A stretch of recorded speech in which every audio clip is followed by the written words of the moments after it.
मराठा आरक्षणावरून हर्षवर्धन सपकाळ यांची सरकारवर टीका। छत्रपती शिवाजी महाराजांची शपथ घेणाऱ्या सरकारने तात्काळ शासन निर्णय जाहीर करावा। छत्रपती शिवाजी महाराजांच्या पुढे नतमस्तक होऊन शिवाजी महाराजांची शपथ घेऊन मराठ्यांना आरक्षण देणार हे सांगणाऱ्या सरकारचा भाग 2। सरकारने या संदर्भात छत्रपती शिवाजी महाराजांची शपथ ध्यानात ठेवून ताबडतोब शासन निर्णय जाहीर झाला पाहिजे, अन्यथा हे सरकार फसवणूक करीत आहे आणि हे फसवणी सरकार आहे हे म्हणणे अतिशयोक्ती होणार नाही, अशी टीका काँग्रेसचे प्रदेशाध्यक्ष हर्षवर्धन सपकाळ यांनी राज्य सरकारवर केली आहे। सोबतच अनेक लोक मत व्यक्त करत आहेत, मात्र जे झालं त्याला इतिहास आहे। ते कोणाच्या काळात मिळालं होतं, काँग्रेसच्या काळात मिळालं होतं, कसे मिळालं सर्वांना ज्ञात आहे। तुर्तास या सगळ्या गोष्टी गैर लागू आहेत।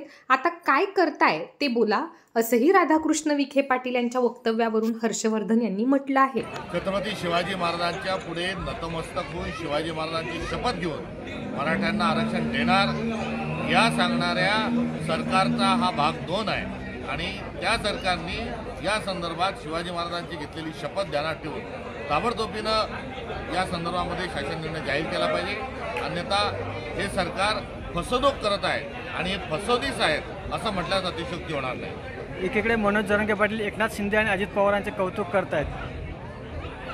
सरकार हे एक आहे आणि या सरकारमधील सर्व घटक पक्ष आहे। जेव्हा आरक्षण दिल्या जाईल त्यावेळेस विधानसभेचा ठराव जर संदर्भ घेतला तर सर्वांनी एकमुखाने या आरक्षणाला मान्यता दिलेली आहे आणि आता सरकार त्या निर्णयापासून टाळाटाळ करत आहेत आणि यामध्ये हे दोन्ही उपमुख्यमंत्री हे त्यामध्ये सहभागी आहेत। फडणवीस यांनी 16% आरक्षण दिले होते, पवार आणि ठाकरेंनी हे आरक्षण घालवलं असं राधाकृष्ण विखे पाटील म्हणतात। या संदर्भात अनेक लोक अनेक मतं व्यक्त करत आहेत, मात्र जे झालं त्याला इतिहास आहे। ते कोणाच्या काळात मिळालं होतं, काँग्रेसच्या काळात मिळालं होतं, कसं मिळालं होतं सर्वांना ज्ञात आहे। तुर्तास या सगळ्या गोष्टी गैरलागू आहे। आता काय करताय ते बोला।